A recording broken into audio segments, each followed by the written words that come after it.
नमस्कार विद्यार्थियों, धोरण 9 विषय हिंदी पाठ 8 गुलमर्ग की खिड़की से एक रात। लेखक छे मोहन राकेश, जन्म छे 1925 અને મૃત્યુ છે 1972।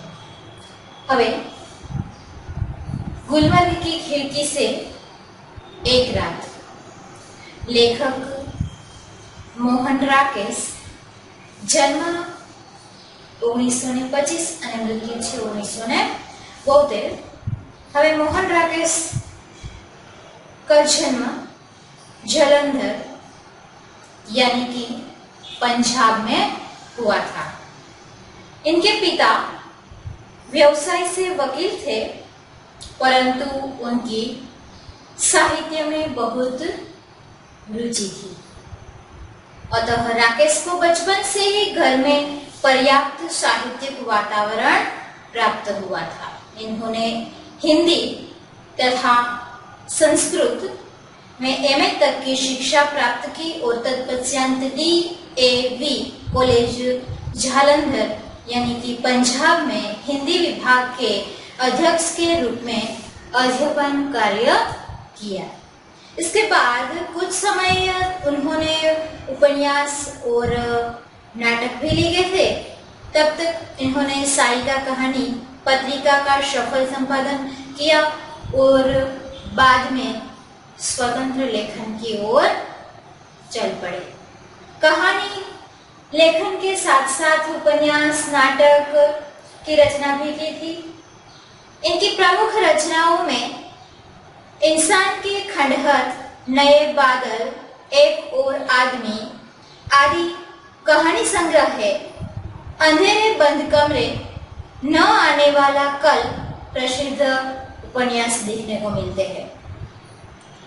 आषाढ़ का एक दिन, आधे अधूरे तथा लहरों के राजहंस उनके सुप्रसिद्ध नाटक है। मोहन राकेश मूलतः एक सफल कहानीकार तथा नाटककार के रूप में दिखाई देते हैं। यहाँ गुलमर्ग की खिड़की से एक रात लेखक बात करते हैं। गुलमर्ग क्या है? तो कि कश्मीर का एक रोमांचित रमणीय स्थल कि जहां सैलानियों, घूमने के शौकीन लोग वहां जाते हैं। एक बार जो गुलमर्ग में जाते हैं, वहां का वातावरण उनको छू जाता है। फिर पहले ऐसे लगता है कि यहाँ देखने को क्या है। लेखक को भी ऐसा लगा था कि गुलमर्ग में क्या है, लेकिन वहां रहने के बाद लेखक को पता चलता है कि गुलमर्ग क्या है। गुलमर्ग की खिड़की से एक रात परिवेश में लिया गया है। इस यात्रा वृत्तांत में लेखक ने गुलमर्ग के प्राकृतिक सौंदर्य का स्वानुभूति विवरण प्रस्तुत किया। गुलमर्ग में जो प्राकृतिक वातावरण है, उसके जैसा कहीं देखने को नहीं मिलता। प्रस्तुत गुलमर्ग का सारा वातावरण इनको अपने में समाया सा लगता है। गुलमर्ग की एक रात का अकल्पनीय सौंदर्य इनसे भुलाया ही नहीं जाता।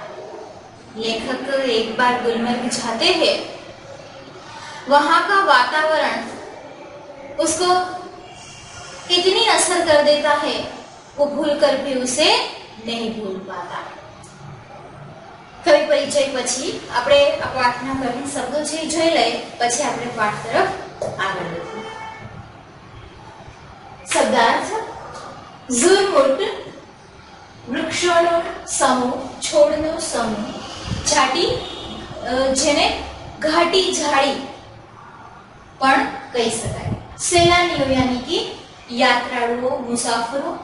द्वीप टापू, रेवड़ यानी समूह, झुंड। पगडंडियों केड़ी, तिगलियां, तिराहा। ગુલમર્ગ કાશ્મીરનું એક રમણીય સ્થળ, રોમાંચિત, આનંદિત, પહાડ, અત્યાચાર, પોર્ટિકો, બરામદા, દમ તોડના, મરી જવું, મુદત, આપેલું સમય અને ઠીઠક યાની કે રોકાવું.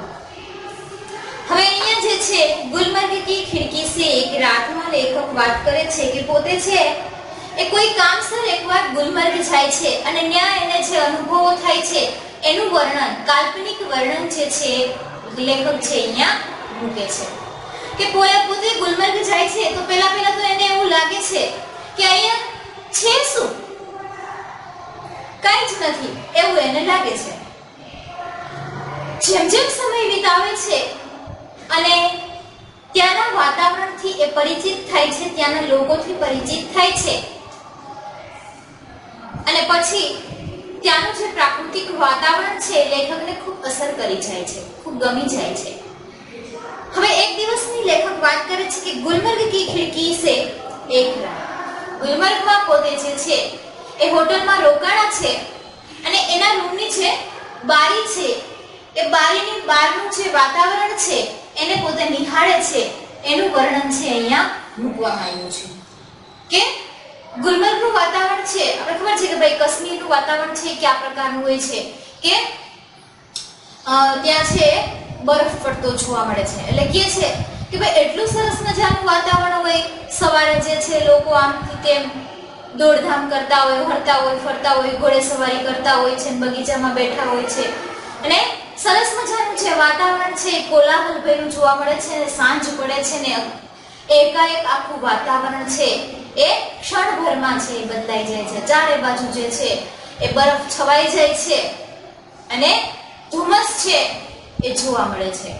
હવે એક દિવસની પોતે વાત કરે છે કે હોટલમાં બારીની બહાર પોતે જુએ છે તો એક વાદળ જે છે એ ધીમે ધીમે જાણે કે લેખકની તરફ આવે છે અને હમણાં જે છે એ લેખકને ભેટી પડશે, એની ઉપર તૂટી પડશે એવું એ પોતે કલ્પના કરે છે. ત્યાંનું વાતાવરણ છે ને ખૂબ અસર કરી જાય છે, ગમી જાય છે.